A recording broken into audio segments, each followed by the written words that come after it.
लगा कि बरसा पड़ेगा, ये तो और कड़कड़ा दिया नहीं। चलिए हो गया अंकित।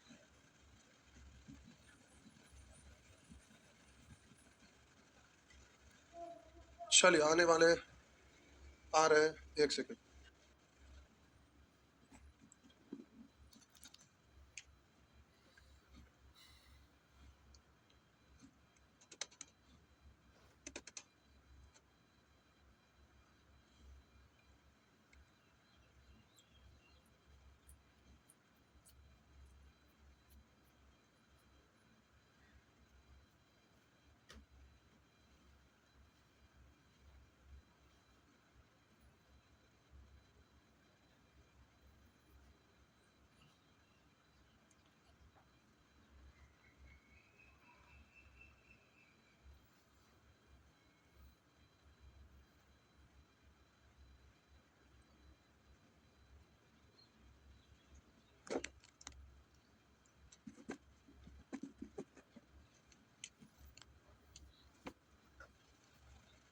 आ गए, चलिए शुरू हो जाइए।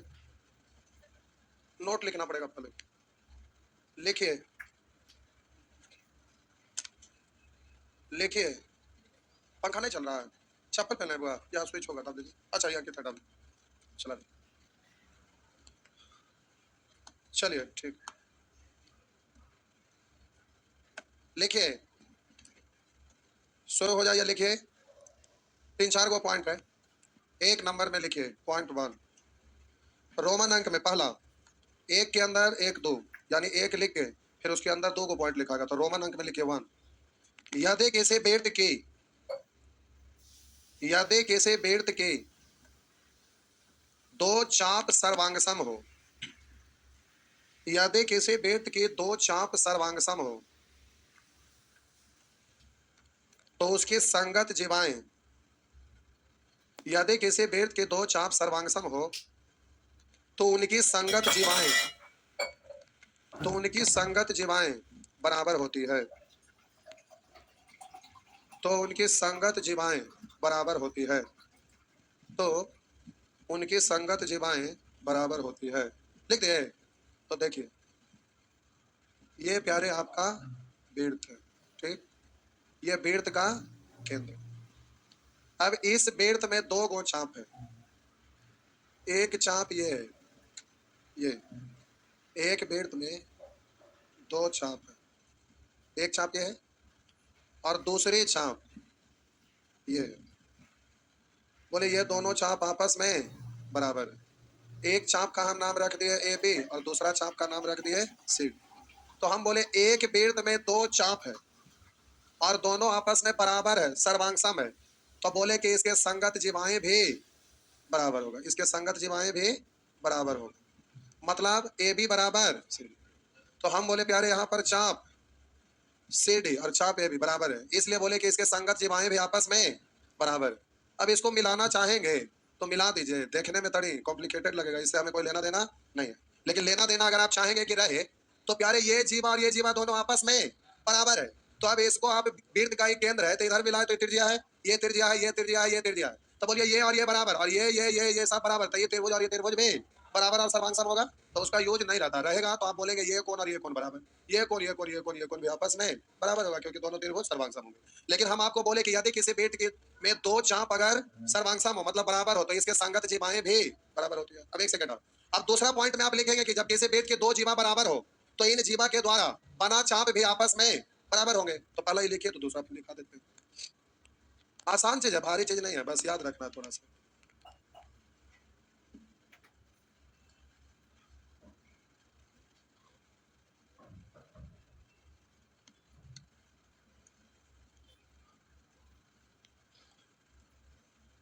हो गया, हो गया ना, तो लिख दीजिए जीवा वाला रोमन अंक में दूसरा। यदि किसी बेर्त के, यदि किसी बेर्त के 2 जीवाएं बराबर हो, यदि किसी बेर्त के 2 जीवाएं बराबर हो, तो इन जीवाओं से काटी गई, यदि किसी बेर्त के 2 जीवाएं बराबर हो, यदि किसी बेर्त के 2 जीवाएं बराबर हो, तो इन जीवाओं द्वारा, सॉरी, इन जीवाओं से काटी गई चाप भी बराबर होगी। इन जीवाओं से काटी गई चाप भी बराबर होगी।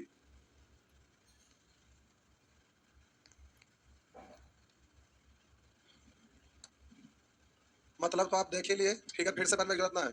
हम बोले ये वाला जीवा और ये वाला जीवा बराबर है, तो इसके द्वारा ये जो चाप कटेगा और ये चाप कटेगा, ये भी आपस में बराबर और सर्वांग होंगे। अब लिखेंगे दूसरा पॉइंट, दूसरा, और इसमें भी रोमन अंक में पहला, रोमन अंक में पहला लिखिए। किसी वृत्त के केंद्र से, किसी वृत्त के केंद्र से,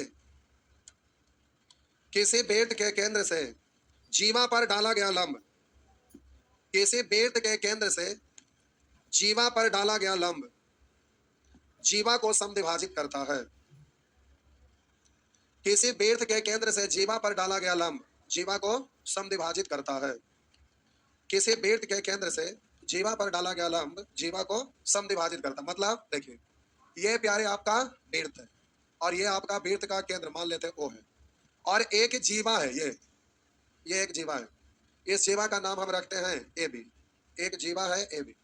तो अभी हम बोले कि किसी भी वृत्त में वृत्त के केंद्र से अगर जीवा पर लंब डालेंगे, इस जीवा पर लंब डालेंगे, तो लंब डालने से जीवा समद्विभाजित हो जाता है, दो बराबर भाग में बट जाती है। तो मान लेते हैं कि इसके इस ओ से लंब डाले हैं ओ एम, तो हम बोले ये समद्विभाजित हो गया, मतलब ये दो बराबर भाग में बट गया। क्या लिखना पड़ेगा कि लंब ये तो डायरेक्ट दिख रहा है ना, तो डालेंगे लंब तो जीवा क्या होगा, समद्विभाजित। फिगर बना लीजिए।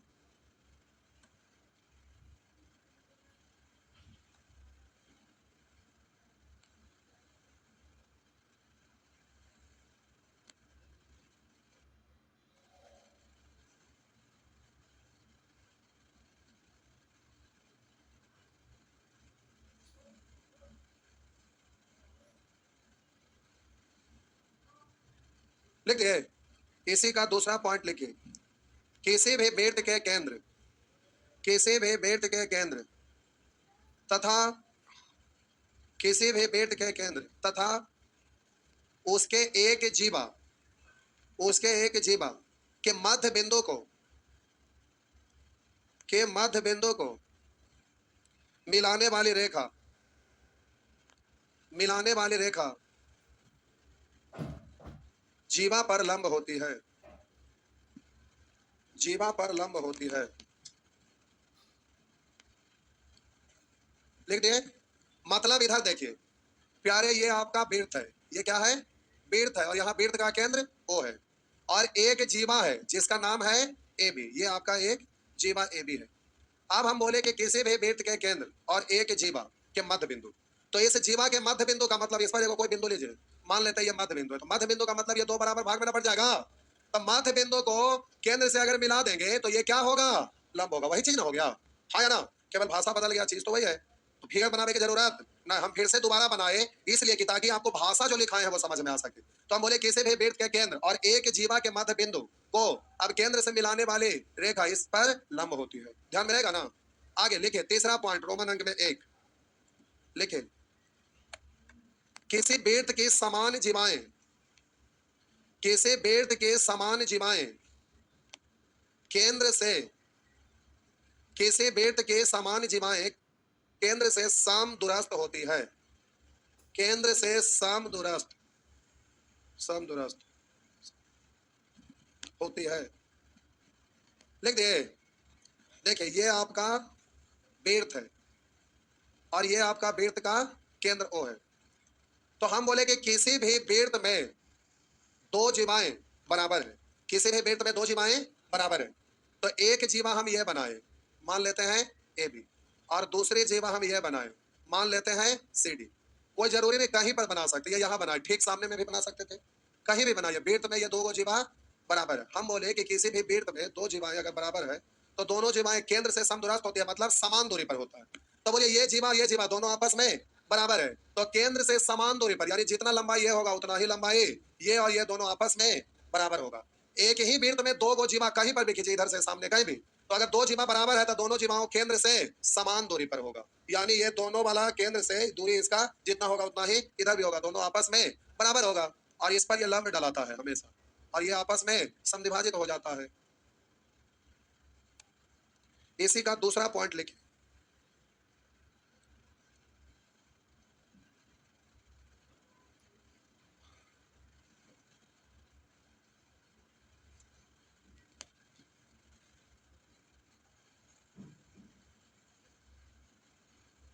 रोमन अंक में पहला लिख दिया ना।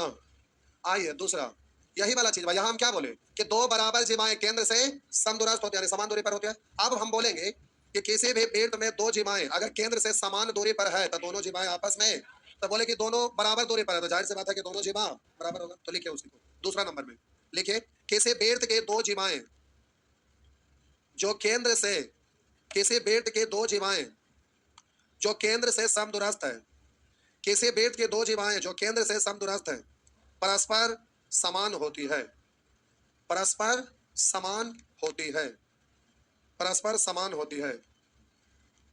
क्या इसको पुनः दोबारा समझाने की आवश्यकता है? नहीं।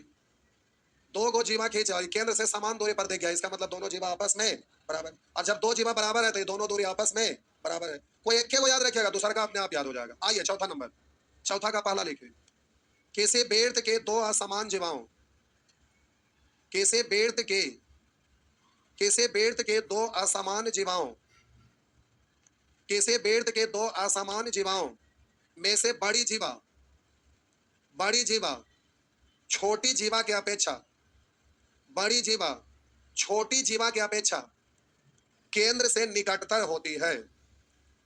बड़ी जीवा छोटी जीवा की अपेक्षा केंद्र से निकटतर, निकटतर मतलब नजदीक होती है। रोमन अंक में पहला लिखे हैं, इसमें दूसरा का जरूरत ना है। देखिए इधर हम बोले प्यारे ये आपका वृत्त का केंद्र है, ये वृत्त का केंद्र है जिसका नाम हम लिख दिए ओ। अब देखिए ये एक जीवा है ए बी, ये आपका एक जीवा है ए बी, और एक जीवा है प्यारे सी डी। इस जीवा का नाम क्या है? C D. ज्यादा छोटा हो गया, दिखना भी चाहिए, लाइन खींचे तो अच्छा लगे। अब दिख, ये आपका है सी डी। तो हम बोले कि किसी भी वृत्त में दो अगर जीवा है जो असमान लंबाई का, मतलब दोनों आपस में बराबर नहीं है, तो हम बोले बड़ी जीवा छोटी जीवा की अपेक्षा केंद्र से निकटतर होती है, नजदीक होती है, यानी ये वाला दूरी और ये वाला दूरी। तो हम बोले कि यहाँ पर ये वाला दूरी है जो ज्यादा होगा, छोटा वाला दूर होगा और बड़ा वाला नजदीक होगा। इसको और बड़ा करेंगे तो ये केंद्र पर ही आ जाएगा, हाँ या ना? तो किसी भी वृत्त में दो जीवा लेते हैं तो बड़ी वाला जीवा छोटी जीवा की अपेक्षा केंद्र से निकटतर होती है। और इसी को दूसरा में लिखने की जरूरत है, बोले दो जीवा है, छोटी जीवा और बड़ी जीवा, तो छोटी जीवा बड़ी जीवा की अपेक्षा से दूरी पर होता है, अधिक दूरी पर होता है। ये लिखने की जरूरत है, एक ही से काम हो गया। तो अब हम बोले मान लेते हैं कि ये आपका ए एम है, ये ओ एम, और ये आपका ओ एन है। तो हम बोले कि यहाँ लिख देते हैं जीवा ए बी बड़ा है जीवा सी डी से। तो हम बोले जीवा ए बी बड़ा है जीवा सी डी से। तो अब बोलेंगे कि ओ एम और ओ एन, तो हम बोले ये जीवा बड़ा है तो ये केंद्र से नजदीक होगा ना, तो ये वाला ओ ए जो छोटा होगा, नजदीक मतलब छोटा, तो ओ एम छोटा होगा ओ एम से, हाँ या ना? बस ये बड़ा छोटा से रिलेटेड पूछेगा वहां काम आएगा, ठीक है। आइए दूसरा लिखने की जरूरत है नहीं। अब आ जाइए प्यारे क्वेश्चन पे। अभी चार को आप पॉइंट लिखे, इस पॉइंट के द्वारा अब आपसे यहाँ 10 15 20 को क्वेश्चन होगा, फिर इसको बनाएंगे, फिर चार को 5 को पॉइंट लिखाएंगे, फिर आप उसको बनाएंगे, फिर चार को 5 को, इस तरह से ये सीरीज में 5 7 दिन में खत्म होगा। आइए अब आते हैं क्वेश्चन पे। क्वेश्चन टेलीग्राम पे भेजना भी है नहीं? अच्छा कोई बात नहीं, भेज देंगे। लगभग इसमें 100 प्लस क्वेश्चन होगा, लेकिन आसान है। देखते हैं क्या क्वेश्चन, मिटा दूं, मिटा दूं? आइए जी, समझे जी।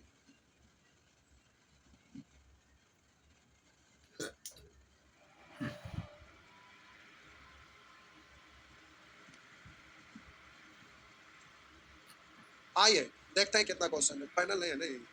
हाँ हाँ हाँ, ये तो दोनों साइड है तो अच्छा कोई बात नहीं। लगभग प्यारे आपका बोले थे ना आप 2 सप्ताह, 2 सप्ताह बोले थे ना, 2 सप्ताह ना बोले थे, झूठ ना बोलिए, 2 सप्ताह बोलना था। 100 प्लस क्वेश्चन है, एक दिन में अगर 15 को, तो 2 सप्ताह का मतलब 10, तो 15 दहे 150 के आसपास होगा। देख लो, आप ही बोले थे, देख लो 116 नहीं और होगा, ऐसे कैसे होगा? अच्छा 116 को है, ठीक है, हो जाएगा।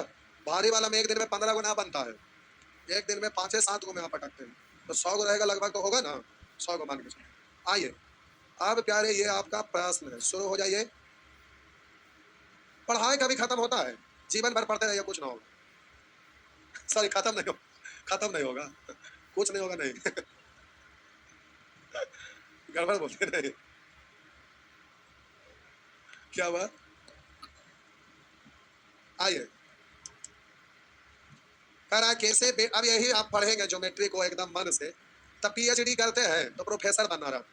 तो अब ज्योमेट्री का प्रोफेसर बनेंगे तो ज्योमेट्री पढ़ेंगे तो सालों साल लगता है ना। तो कोई भी चीज का अंत तो होता नहीं है, उसको चलाते रहिए, चलते रहेगा, लेकिन आपको उतना ही पढ़ना जिससे एग्जाम का सारा क्वेश्चन बन जाए। और सीजीएल का इस बार हवा चल रहा है 15,000 से ऊपर रहेगा, मिनिमम 15,000, मैक्सिमम 50-60,000 जा सकता है, समझ रहे हैं ना। जाएगा इस बार सीजीएल 50 से 60,000। अब समझ सकते हैं कि income tax inspector, CBI inspector, ये सब खूब बनेगा। तो अब आप लोग चाहेंगे तो इस बार सीजीएल निकाल सकते हैं। कितने लोग फॉर्म भरेंगे? बस कम में लोग भरेंगे, ठीक है भरिए। इंग्लिश इतने लोग पढ़ते हैं, इतना में बस लगता 25 को हाथ उठाए होंगे, उससे भी कम नहीं। सोचिए इतना में लोग 20 को 25 को फार्म भरते हैं। आप लोग ग्रुप डी का एग्जाम देते हैं, फार्म नहीं भरते। आप तो इंग्लिश पढ़ रहे हैं ना, पढ़ रहे हैं, तो फिर सीजीएल नहीं भरेंगे? भरेंगे क्या? कुछ बोल ही नहीं रहे, सीजीएल नहीं भरेंगे, सीएचएसएल भरेंगे। कितने लोग का आप में ग्रेजुएशन हो गया है? आप लोग का ग्रेजुएशन नहीं हुआ? किन्हीं का नहीं।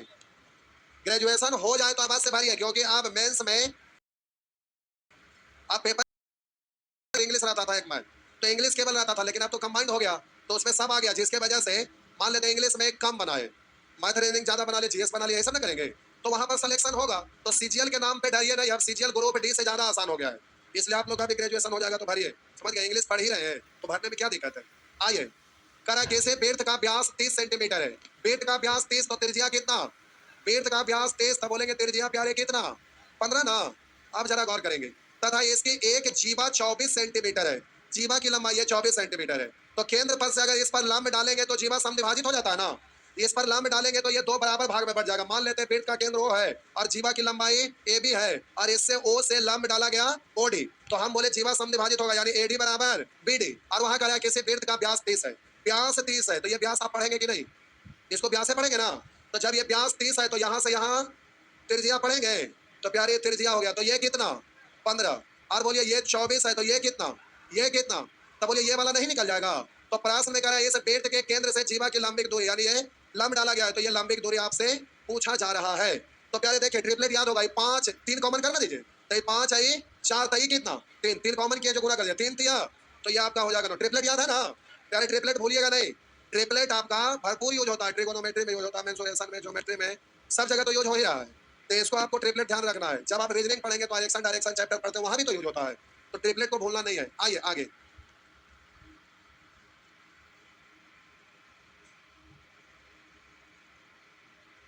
नेक्स्ट।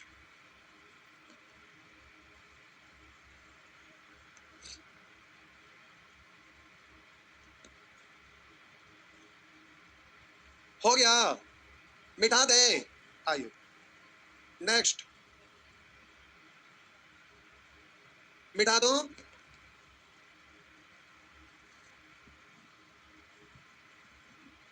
प्यारे उसी तरह से आइए एक प्रश्न बनाइए, तो ये फिगर बना हुआ है, इसी को बनाइए। आइए जल्दी से बनाइए, ये फिगर बना हुआ है, इसी को आप बनाइए जल्दी से।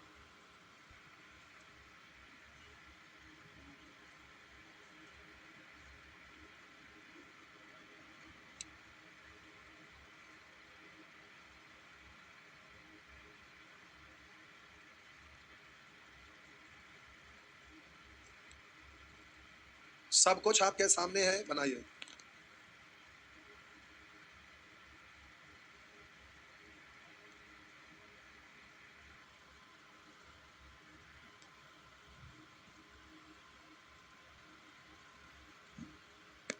नहीं होगा, देखिए ये प्यारे आपका बेर्थ है, ये आपका एसिडिटी बेर्थ, ये आपका बेर्थ का व्यास है, ये आपका जीवा है, ये आपका त्रिज्या है। आप जरा यहाँ ध्यान दीजिए, भाषा में आपका लिखा है दी गई आकृति में एक बेर्थ का केंद्र वो है तथा सीडी बेर्थ का व्यास है। सीडी बेर्थ का व्यास है, तो यहाँ से यहाँ त्रिज्या, तो यहाँ से यहाँ भी त्रिज्या। ए बी बेर्थ की एक जीवा, ए बी बेर्थ की जीवा 12 सेंटीमीटर है। तो बोलिए ये कितना? तो बोलिए ये कितना? क्योंकि ये दो बराबर भाग में बढ़ जाता है और इस पे ये लंब भी होता है। तो प्यारे आपका ना सी 2, सी ई वाला 2, तो ये पूरा है त्रिज्या ना। त्रिज्या आर मान लेते हैं, पूरा आर, तो यहाँ से यहाँ तक कितना? तो प्यारे ये वाला लाइन यहाँ से यहाँ तक कितना होगा? R minus 2। तो बेर्थ की त्रिज्या कितना होगा, यानी आर बराबर क्या होगा? तो प्यारे यहाँ बोल सकते हैं कि आर का स्क्वायर बराबर आर माइनस 2 का स्क्वायर प्लस 6 का स्क्वायर। अब बाई ऑप्शन हल कर लीजिए, बाई ऑप्शन रखिए तो कितना से प्रूफ हो रहा है? 10 से। 10 का स्क्वायर 100, 10 में से 2 घट गया, 8 का स्क्वायर 64, 6 का स्क्वायर 36, यानी आपका आंसर सी है, 10 सेंटीमीटर बाई ऑप्शन। हो ना? इस तरह से आप बना सकेंगे। नेक्स्ट पीडीएफ डलवा देंगे, आप लोग बनाइएगा। चलिए तो हम आगे बढ़ते हैं साहब जी, बोलिए ना, बना दे लीजिए। आइए प्रश्न संख्या ये बनाइए, ये 6 नंबर।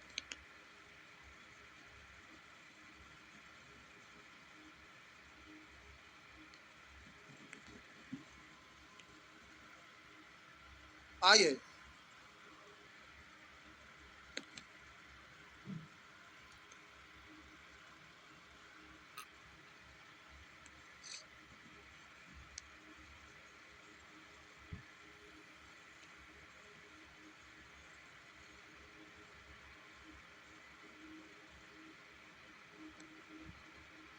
नहीं बनेगा, कोई बात नहीं। देखिए करा कैसे बेट के दो समानांतर जिवाएं जो केंद्र के एक ही ओर है।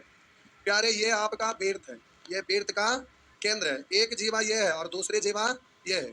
ठीक, लिखे के जगह भी रहना चाहिए, तो सारे से रखते हैं। ये आपका एक जीवा ए भी है और दूसरी जीवा सी डी। करा दो समानांतर जीवाएं हैं, दोनों समानांतर है। समानांतर मतलब सभी जगह दूरी बराबर। करा कैसे बेट के दो समानांतर जीवाओं जो जो केंद्र के एक ही ओर है, उनके बीच की दूरी 7। इनके बीच की दूरी 7। बीच की दूरी मतलब इन दोनों के बीच की दूरी, ये ब्लू कलर वाला ये लंबाई कितना दिया हुआ है? 7 सेंटीमीटर। करा उनके बीच की दूरी 7। तो बोले कि इस पर ये दोनों समानांतर है, इस पर लंब डालेंगे तो इस पर भी लंब होगा ना। ट्रायंगल में नोट लिखाए थे, ये दोनों समानांतर है तो इस पर लंब तो इस पर भी लंबे होता है। तो अब बोले उनकी लंबाइयां, करा यादें उनकी लंबाइयां 24 मीटर तथा 10 मीटर। किन की? समान जो समानांतर जीवा ना, तो एक 24 है और एक की लंबाई कितना है? 10। तो ये 24 है तो ये समद्विभाजित होगा, तो ये कितना? 24 है तो 12 ना, और ये 10 है तो ये कितना आया ना। प्यारे अब इसको ऐसे मिला देंगे और इसको ऐसे मिला देंगे, तो इधर वाला 12 तो ये भी 12, ये वाला 5 तो इधर वाला भी। अब त्रिज्या ना दिया हुआ तो ये मानेंगे आर, तो ये भी हो जाएगा आर, क्योंकि एक ही वृत्त में कितनों भी त्रिज्या बनाइएगा सभी आपस में। तो अब प्यारे इसकी लंबाई यहाँ तक हम मान लेते हैं x, ये वाला लंबाई यहाँ तक। तो अब बोलिएगा क्या आर स्क्वायर बराबर आर स्क्वायर, क्योंकि ये त्रिज्या। तो अब त्रिज्या यानी आर स्क्वायर का वैल्यू निकालिए। आर स्क्वायर का वैल्यू निकालेंगे, ई वाला आर, तो बोले ये वाला हमें कितना दिया हुआ है? 12। ये 12 दिया हुआ है, ये कितना है? x। तो ये आर बराबर आर स्क्वायर बराबर 12 का स्क्वायर x का स्क्वायर बराबर, बोलिएगा ये और ये बराबर है, इसलिए आप बोलेंगे ये वाला 7 प्लस x और ये वाला कितना? 5, यानी बोलेंगे 5 का स्क्वायर प्लस 7 प्लस x का स्क्वायर। आप बोलेंगे करा वृत्त की त्रिज्या हो, यानी आर पूछ रहा हूं, इक्वेशन में आर नहीं है इसलिए ऑप्शन से ये बनने वाला नहीं है। किसी और को तो आप बराबर कर नहीं सकते थे, क्योंकि इस भुजा के अलावा कोई और भुजा बराबर नहीं था, तो इक्वेशन बनता नहीं, इसलिए अब एग्जाम में भी इसको सॉल्व करना पड़ेगा। तो आप इसको बोलेंगे 144 प्लस एक्स स्क्वायर बराबर 25 प्लस ए स्क्वायर यानी 7 का स्क्वायर 49, बी स्क्वायर यानी एक्स स्क्वायर प्लस 2 ए 7 दूनी 14x, यही ना। तो प्यारे ये वाला से ये वाला खत्म हो जाएगा। अरे बोलिए ना प्यारे, ए बाला से ए बाला हो गया। 50 और 25, 50 रहता तो 50 और 25 75, एक कम यानी हट जाएगा, तो 144 में 70, 14 एक्स, तो 14 पंचे। अब एक्स का वैल्यू निकल गया तो आप आर निकाल सकते हैं। तो बोले एक्स का वैल्यू क्या है? एक्स का वैल्यू ये इतना बराबर कितना? 5 है, ये वाला 12 है, 5 है 12, तो ये कितना? 13। ये 5 है 12 है, पूरा 12 है ये लिखल है, तो ये 5 12 तो ये कितना? 13। बात समझ में आया साहब जी? बोलिए जी, समझ में आया जी? छापिए तो प्यारे बनेगा ना, बोल ही नहीं रहे। क्या हुआ? नहीं होते तो क्या हो जाए, उसे परान दे देंगे। 4 को बना के एको को ना देखे होंगे, 2 को एक के जैसा था, एगो एक जैसा था, एगो अलग एक जैसा था। हो गया ना? आप आज लड़े थे क्या? आए